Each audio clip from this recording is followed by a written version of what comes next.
Hey everyone, Chris here. Thanks for checking out the podcast. If you're enjoying it and learning something along with us, please consider becoming a supporting patron at patreon.com/ateachershistory. Or you could leave a rating and review on iTunes. It would be a huge help. If you'd like to raise your hand and participate along with us, you can find us on Facebook, Twitter, @ateachershistory, or shoot me an email, chris@ateachershistory.com. All right, let's get on to the next episode.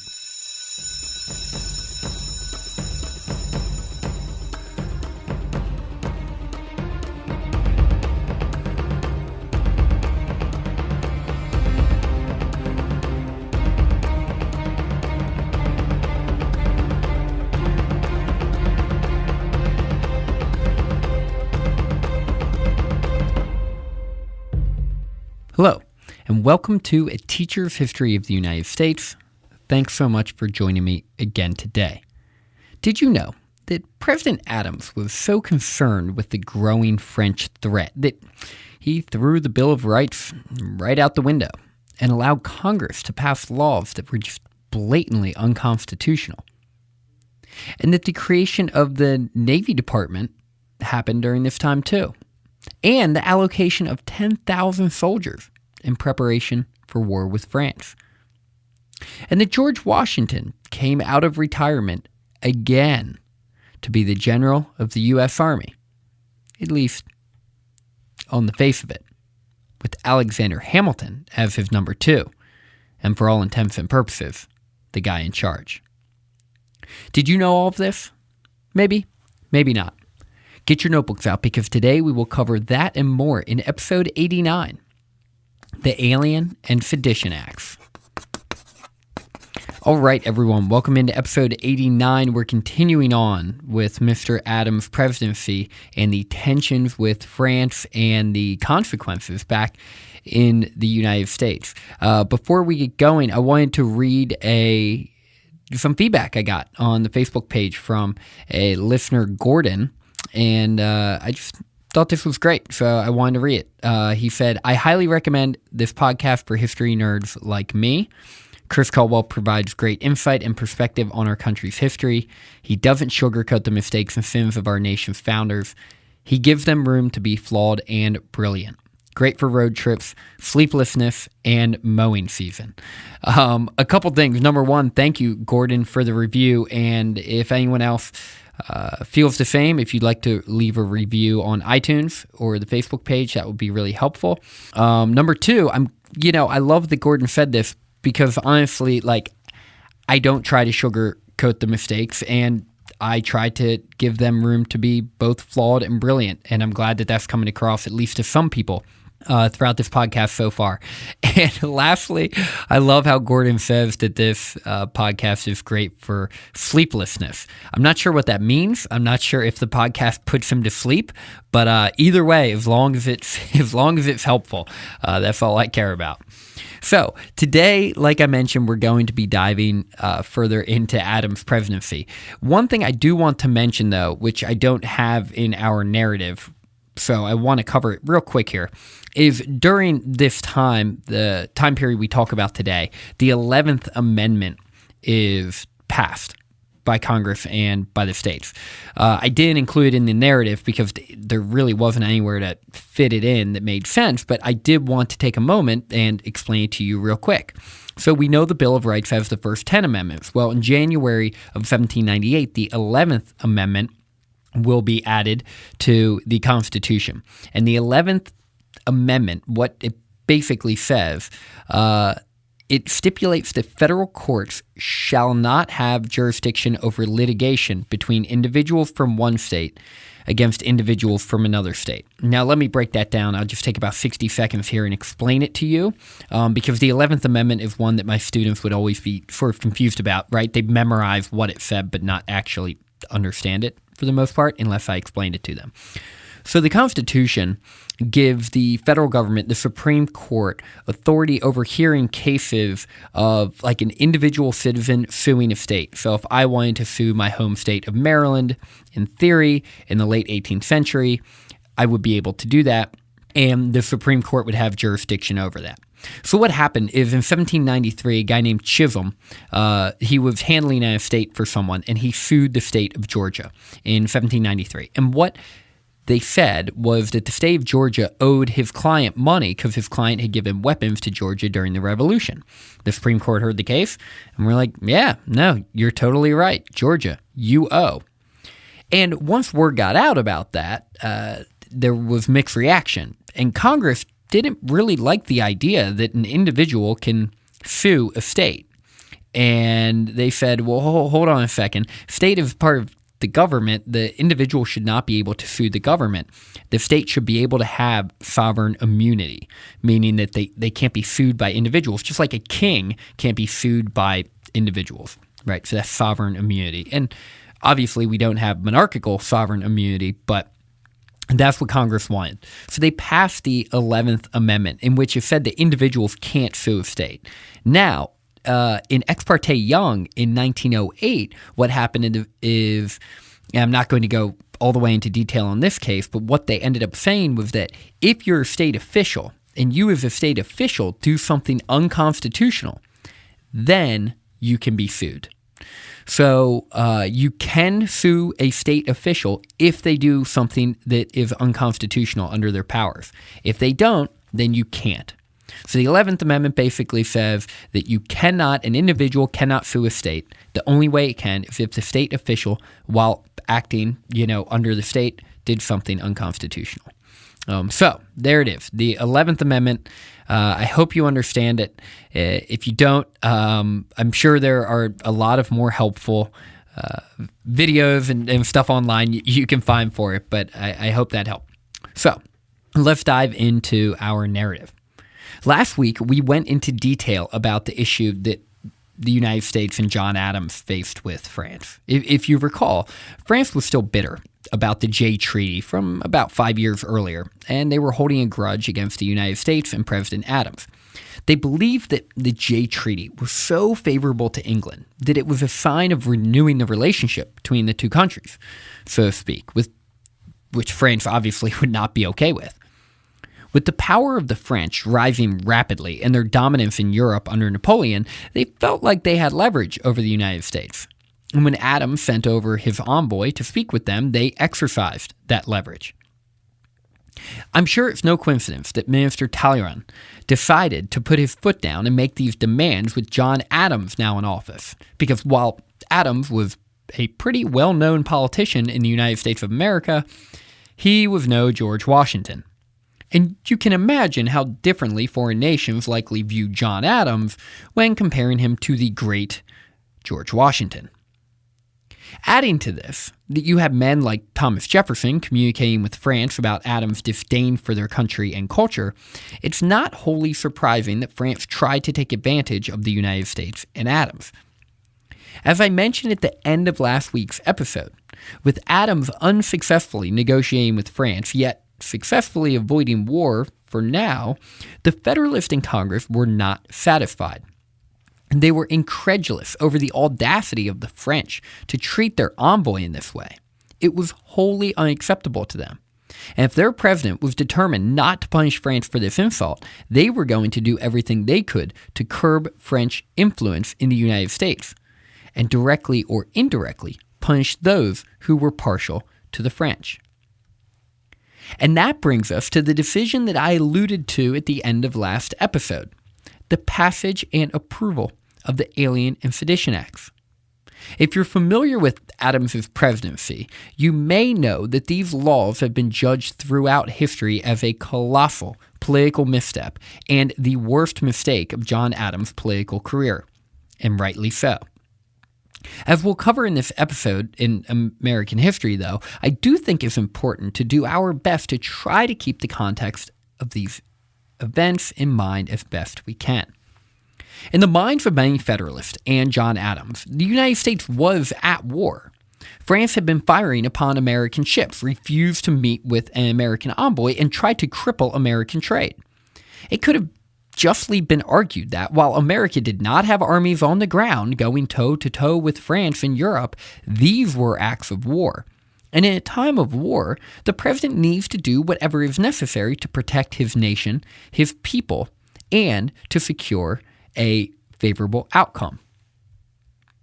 With this backdrop in mind, let's dive into the summer of 1798 and see how all of this unfolded. In the United States at this time, the French quote-unquote threat seemed very real to many Americans. There were over 25,000 French in the United States. They had their own newspapers, schools, cafes, and social and political organizations.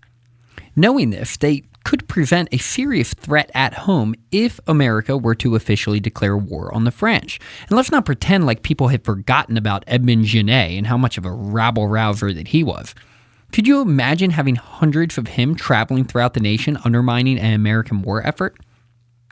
In order to try to curb the influence of the French, the Federalist-controlled Congress decided to act.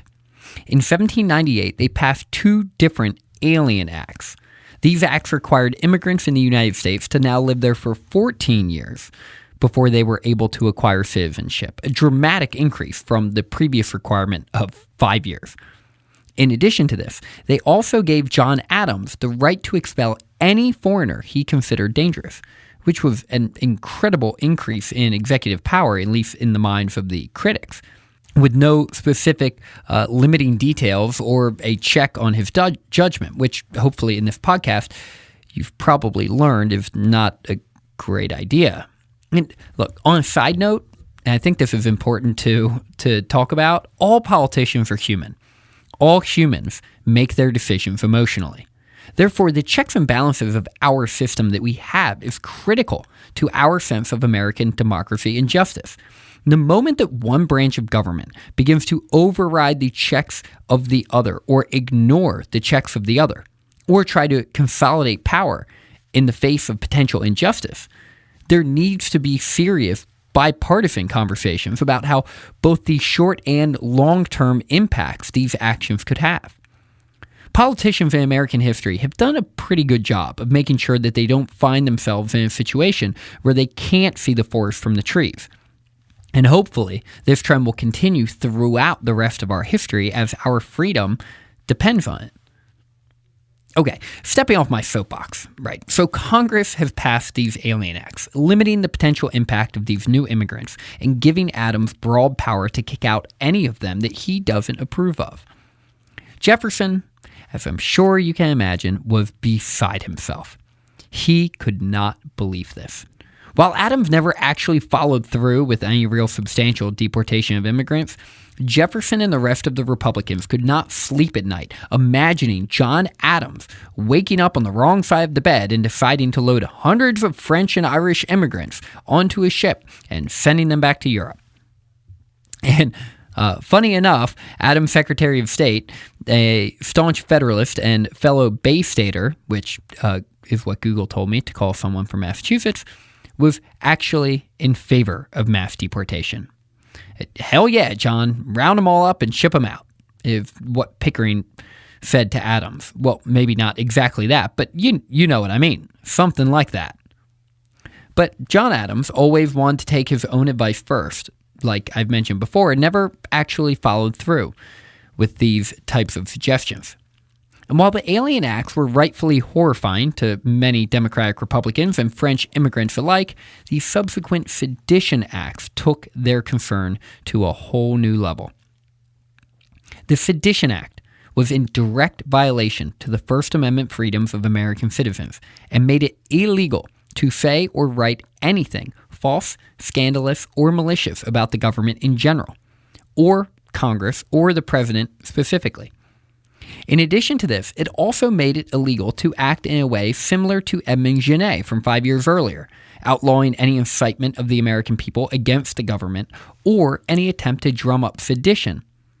And this would be punishable by fine and or imprisonment.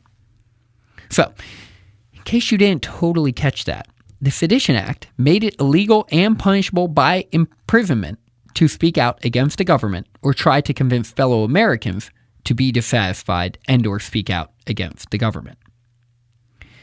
And let me pull out my pocket constitution for you here real quick. Yes, here it is. The First Amendment states, quote, Congress shall make no law respecting an establishment of religion or prohibiting the free exercise of, or abridging the freedom of speech, or of the press, or of the right for the people peaceably to assemble, and to petition the government for a redress of grievances.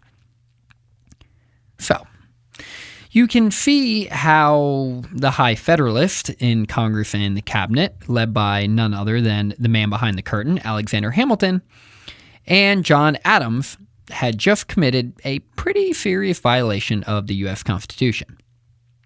Now, with this blatant violation of the Constitution, one may ask, how could this possibly be justified? Well, like I mentioned a few moments ago, Adams and Congress argued that this was a war measure. Declared or not, in their minds, it was undeniable that America was at war with France, and this law was passed to help ensure American victory. Understandably, though, the Republicans thought this explanation was bollocks, which actually was probably the exact phrasing many of them used. They knew that these acts were passed specifically to limit the impact of the Republican press and the opposition party, which was unconscionable. But while history does not view these acts in a positive light, and actually views them quite horribly, there were a lot of Americans, well, Federalists of course, who strongly supported these acts. Hell, George Washington thought they were long overdue. Writing letters to John Marshall, Patrick Henry, and others, Washington argued that some of these publications genuinely were working against the best interest of the United States, and they needed to be punished. And while some people may be shocked at that news in a vacuum, hopefully loyal listeners of this podcast aren't totally surprised by this, given Washington's personal enmity toward the Democratic Republican press and the party in general. But that doesn't mean all Federalists supported it. Adams, for one, kept his mouth shut about it, didn't openly endorse or condemn it. John Marshall spoke out against it pretty forcefully, but he wasn't in Congress, so it didn't really matter. But considering the fact that Abigail was 100% on board with this, it's likely that John Adams was personally in favor of these actions and probably was sort of excited about the idea of shutting these people up that he described as, quote, weak, confused, uninformed, and ignorant, just last episode. And once again, let's not forget just how influential Abigail was. While she was never able to convince John to go to war with France, her opinion carried more weight with her husband than literally anyone else's. Abigail lobbied for the Sedition bill, and it mattered. Fisher Ames, a Massachusetts congressman, noted that, quote, the good lady, his wife, has been often talkative in a similar strain, and she is as complete a politician as any lady in the old French court. And men like Ames were probably onto something, as Abigail wrote that, quote, bearing neither malice nor ill will toward anyone, not even the most deluded, I wish the laws of our country were competent to punish the stirrer-up of sedition, the writer and printer of base and unfounded calumny. I'm not really sure. On a side note, by the way, that means sedition. And look, while this is obviously a violation of the First Amendment, you can at least empathize with Abigail and others. Their primary issue was not with the criticism itself.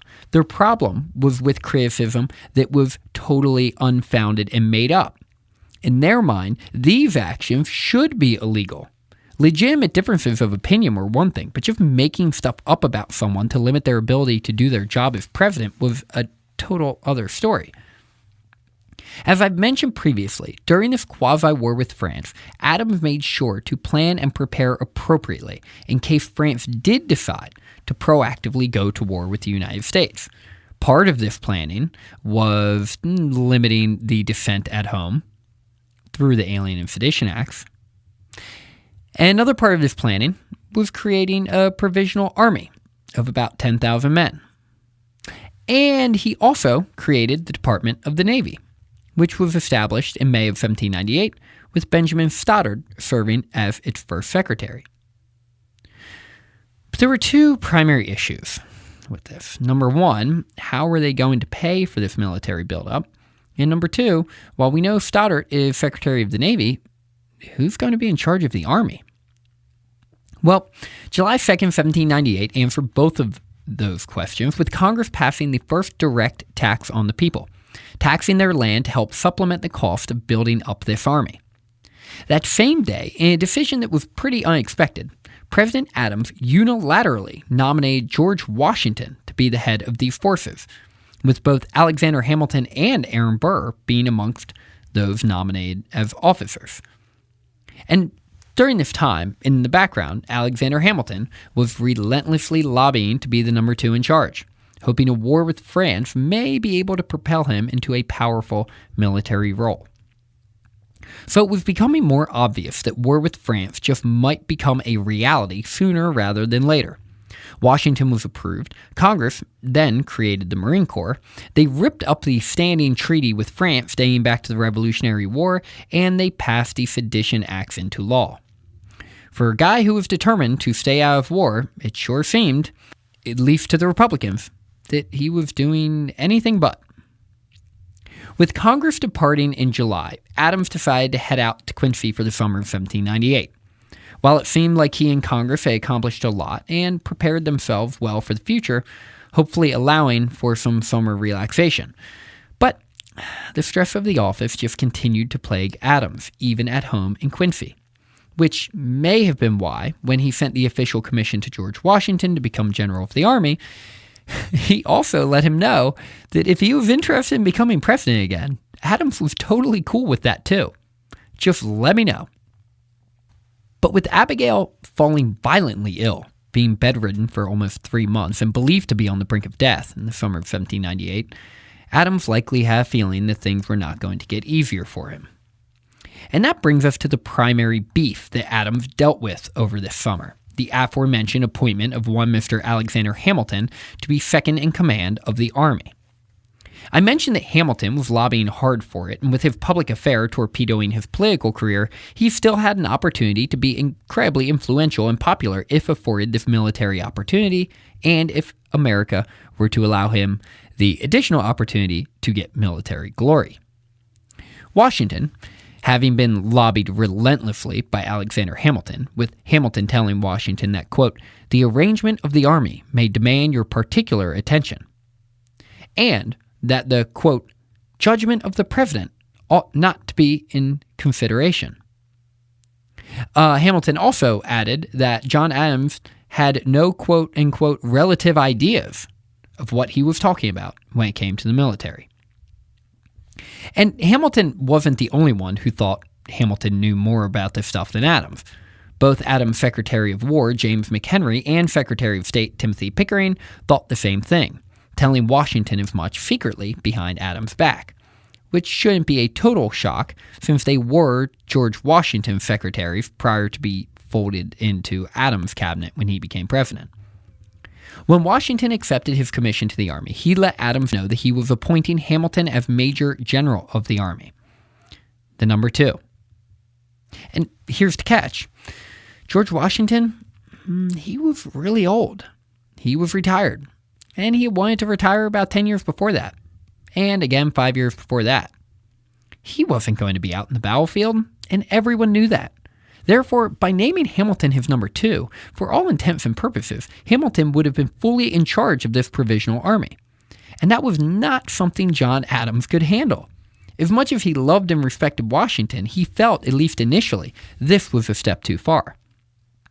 Adams never forgot that he was, in fact, the commander-in-chief of the U.S. Armed Forces, not George Washington. Heck, if Washington wanted to call these shots and put total a-holes in charge of his army, he could have just stayed president for all Adams cared. Because in the end, that's exactly what Adams thought Hamilton was, stating that allowing Alexander Hamilton to be the number 2 in the army would be the, quote, most reprehensible action of my life. But in the end, George Washington was George Washington. And while Adams was horrified by the idea of going to war with France, with Alexander Hamilton calling the shots, technically, he begrudgingly relinquished the decision to Washington.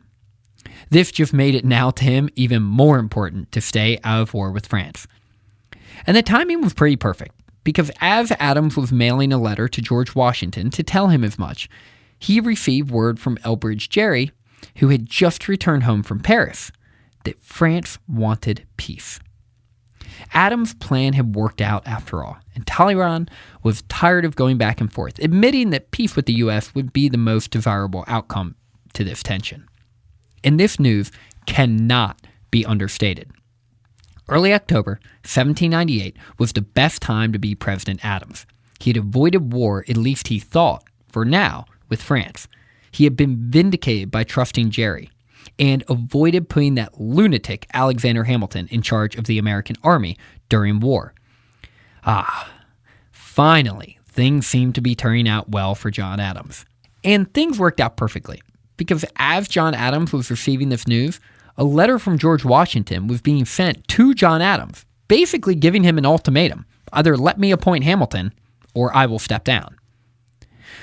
With news from Gerry that France wanted peace, Adams didn't hesitate to oblige. Yeah, sure, appoint whoever you want. You have all the power after all. I mean, who am I? Just the President of the United States, not, an American demigod like you, Mr. Washington. While Adams' letter probably didn't say exactly that, I'm sure he was thinking these things. In the end, though, this was a difficult situation for Adams. I mean, think about it. He had been overruled by a guy who was just hanging out on his plantation, another guy who just recently admitted to an extramarital affair, and two men in his own cabinet. Even though it ended up being inconsequential in the grand scheme of things, this was a serious hit to Adams' confidence and ego. But in the face of all this drama, it was impossible for Adams to deny just how happy he was to be done with this quasi-war with France. In the late fall of 1798, Adams cheerfully headed back to Philadelphia, with the yellow fever epidemic having passed and rumors of Britain turning the momentum in their war with France. With this, peace with France seemed like a very real opportunity, and something that was likely coming sooner rather than later.